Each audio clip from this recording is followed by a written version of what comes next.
وعن ابی امامۃ رضی اللہ عنہ قال قال رسول اللہ صلی اللہ علیہ وسلم ثلاثۃ کلہم ضامن علی اللہ رجل خرج غازیا فی سبیل اللہ فہو ضامن علی اللہ حتی یتوفاہ فیدخلہ الجنۃ او یردہ بما نال من اجر او غنیمۃ ورجل راح الى المسجد فهو ضامن على الله حتى يتوفاه فيدخله الجنة او يرده بما نال من اجر وغنيمة ورجل دخل بيته بسلام فهو ضامن على الله رواه مشکات۔ حضرت ابو امامہ رضی اللہ تعالی عنہ سے روایت ہے، وہ بیان کرتے ہیں کہ رسول اللہ صلی اللہ علیہ وآلہ وسلم نے فرمایا، تین انسانوں کی حفاظت کرنا اللہ کے ذمہ ہوتا ہے۔ وہ انسان جو اللہ کے راستے میں جہاد کے لیے نکلا، اللہ اس کا ضامن ہے یہاں تک کہ اس کو فوت کرے گا اور اسے جنت میں داخل کرے گا، یا اس کو اجر و ثواب کے ساتھ لوٹا دے گا یہاں تک کہ اس کو فوت کرے گا اور اسے جنت میں داخل کرے گا، یا اس کو ثواب اور مال غنیمت کے ساتھ لوٹا دے۔ اور وہ آدمی جو مسجد کی طرف نکلا، اس کا بھی اللہ ضامن ہے۔ اور وہ انسان جو اپنے گھر میں السلام علیکم کہتا ہے، السلام علیکم کہتا داخل ہو، اس کا بھی ضامن اللہ ہے۔ عزیز سامعین کرام، اس حدیث کے مفہوم کی طرف آتے ہیں۔ مختصر حدیث کا مفہوم ہے کہ تین ایسے شخص ہیں خوش نصیب جن کا ضامن اللہ تعالیٰ کی ذات ہے۔ ان میں سے پہلا شخص حدیث پاک میں یہ ہے کہ جو انسان اللہ کے راستے میں نکلتا ہے، جہاد کا راستہ بھی اللہ کا راستہ ہے، دین کی دعوت و تبلیغ کے لیے نکلنا یہ بھی اللہ کا راستہ ہے۔ دیکھ لو اللہ کی ضمانت اور اللہ ضامن کیسے ہوتا ہے۔ کہتے ہیں کہ ایک آدمی نوجوان تھا، اس کی شادی ہوئی تھی، اس نے ایک بھینس پال رکھی تھی، تو وہ دین کے راستے پہ نکلنے لگا، 1 مہینے کے لیے جانے لگا، تو اپنی بیوی کو کہنے لگا، میری بیوی یہ بھینس کا چارہ تو نے کاٹا کرنا ہے، اس کو تو نے باندھنا کرنا ہے، اور اس کی دیکھ بھال تمہارے ذمہ ہے، میں تو اللہ کے دین کے لیے جا رہا ہوں 1 مہینے کے لیے۔ تو بیوی اب جھگڑا کرنے لگی کہ میں اس کو نہیں پال سکتی، میں اس کو دانا یا ایک جگہ سے دوسری جگہ میں نہیں باندھ سکتی، یہ کام مجھ سے نہیں ہوتا۔ اب خامد تھا، کہنے لگا میں تو اللہ کے راستے میں جا رہا ہوں اور اس کی دیکھ بھال آپ نہیں کرنی۔ اب دونوں آپس میں ضد بازی کر رہے ہیں، تو لیکن نوجوان اللہ کے راستے میں چلا گیا۔ تو جب گیا تو ابھی پہلی رات تھی، تو رات کو چور آئے، وہ اس بھینس کو چوری کر کے لے گئے۔ اب بیوی پریشان ہے، خامد جو ہے وہ اللہ کے راستے میں ہے، دین کی دعوت میں ہے۔ تو 1 مہینے کے بعد جب خامد اپنے گھر پہ لوٹا تو ابھی گھر میں داخل ہوا ہی تھا، تو ایک پولیس والا آیا، مقامی تھانے سے آیا، کہنے لگا کہ آپ کی بھینس 1 مہینہ پہلے چوری ہو گئی تھی، تو وہ ہم نے چور گرفتار کر لیا ہے، لہٰذا آپ اپنی بھینس کو آ کر لے جائیں۔ تو وہ بھینس کو لا کر گھر میں باندھ دیتا ہے، تو اپنی بیوی کے پاس بیٹھا اور بیوی نے ساری بات سنائی۔ آپ ابھی گئے تھے تو پہلی رات تھی، تو رات کو چور آئے، بھینس کو لے گئے، اور بھینس وہ تھی، اس کو معاملہ تھا کہ وہ بچہ جننے والی بھی تھی۔ اب کیا ہوا، بیوی نے جب کہا میں نہیں اس کی رکھوالی کر سکتی، میں اس کو نہیں چارہ ڈال سکتی، تو یہ اللہ کے راستے میں جا رہا تھا، تو اللہ نے وہ جو وعدہ کیا ہے کہ اللہ کے راستے پہ نکلنے والے آدمی کا ضامن میں اللہ ہوں، تو اللہ تعالیٰ نے ایک چور کو ان کی بھینس کو چارہ ڈالنے کے لیے مقرر کر دیا۔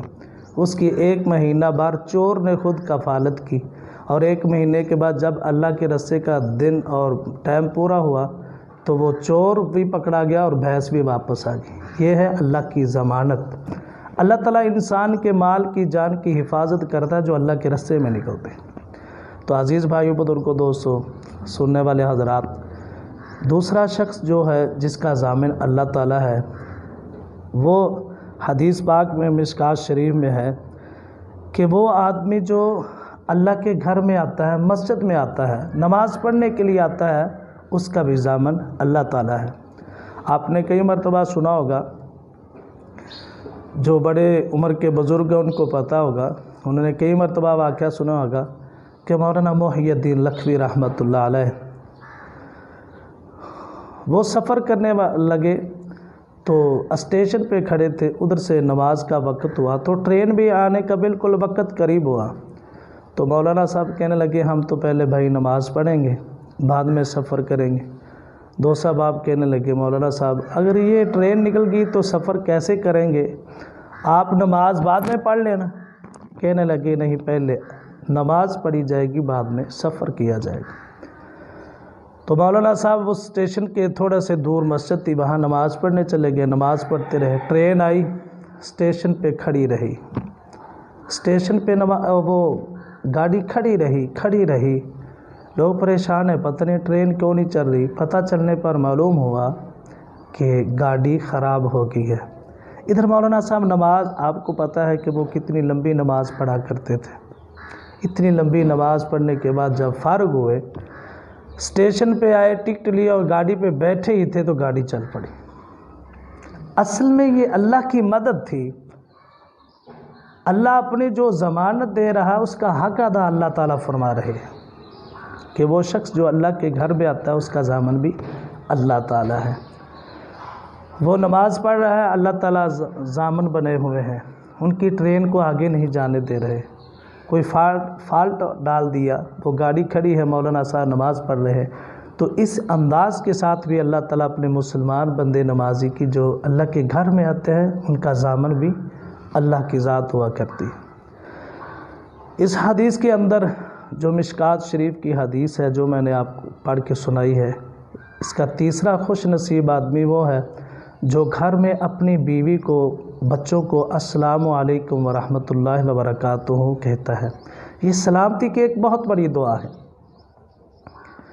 انسان اپنے بیوی بچوں کو ہزاروں روپے دیتا ہے، وہ خرچ کرتے ہیں، وہ کھاتے ہیں، پیتے ہیں، گرمی اور سردی کے موسم میں ان کا موسم کا لحاظ کرتے ہوئے بیوی بچوں کا انتظام کرتا ہے، ان کو بنگلہ کوٹھی محل بنا کے دیتا ہے، اتنے زیادہ پیسے خرچ کر لیتا ہے، لیکن ایک بہترین دعا، سلامتی والی دعا ہم اپنے بیوی بچوں کو کیوں نہیں دیتے؟ یہ سوچنے کی بات ہے۔ پیسے دے دیتے ہو لیکن سلامتی کی دعا، السلام علیکم، تم پر سلامتی ہو، کتنی بڑی دعا ہے۔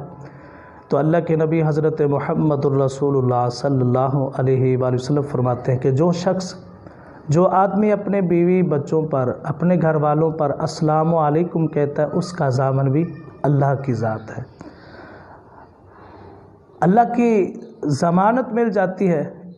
انسان کو سب سے زیادہ دنیا میں جس کا ڈر ہوتا ہے اور جو شوق ہوتا ہے، جس کی تمنا آرزو ہوتی ہے، وہ دولت کی ہوتی ہے۔ اللہ کے نبی حضرت محمد الرسول اللہ صلی اللہ علیہ وسلم مسجد نبوی میں تشریف فرما تھے۔ ایک غریب سا صحابی آ کر کہتا ہے یا رسول اللہ صلی اللہ علیہ وسلم، میں غریب ہوں، گھر میں کھانا نہیں پکتا، بچے زیادہ ہیں، پریشان ہوں، کوئی مجھے وظیفہ بتا دو کہ میں اس پہ عمل کروں اور اللہ تعالیٰ میرے لیے آسمانوں سے رزق کے دروازے کھول دے۔ تو اللہ کے نبی صلی اللہ علیہ وسلم نے فرمایا صحابی اس طرح کیا کر، جب تو فارغ ہوا کرے تو قل ہو اللہ کی تلاوت کیا کر، جب تو اپنے بیوی بچوں پہ جایا کر، گھر کے اندر جایا کرے تو اپنے بیوی بچوں کو السلام علیکم کہا کر۔ السلام علیکم کی برکت سے اللہ تعالیٰ تمہارے لیے آسمان سے رزق کے دروازے کھول دے گا۔ تو عزیز بھائیوں، بزرگوں، دوستوں، اس آدمی نے، اس صحابی نے اس پر عمل کیا، ایک ہفتہ عمل کیا، تو دوبارہ جب مسجد نبوی میں داخل ہوا تو بڑا خوش ہوتا ہوا مسجد نبوی میں داخل ہوتا ہے۔ اللہ کے نبی بھی اس کو دیکھ کر مسکرا رہے تھے۔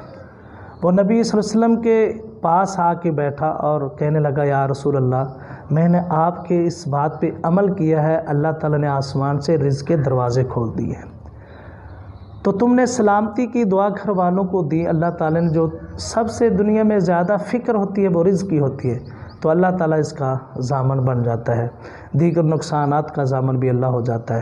تو عزیز بھائیو، بزرگوں، دوستو، یہ حدیث بڑی اہم ہے جو میں نے آپ کو پڑھ کے سنائی ہے۔ اللہ مجھے اور آپ کو اس حدیث پہ کما حق ہو عمل کرنے کی توفیق عطا فرمائے۔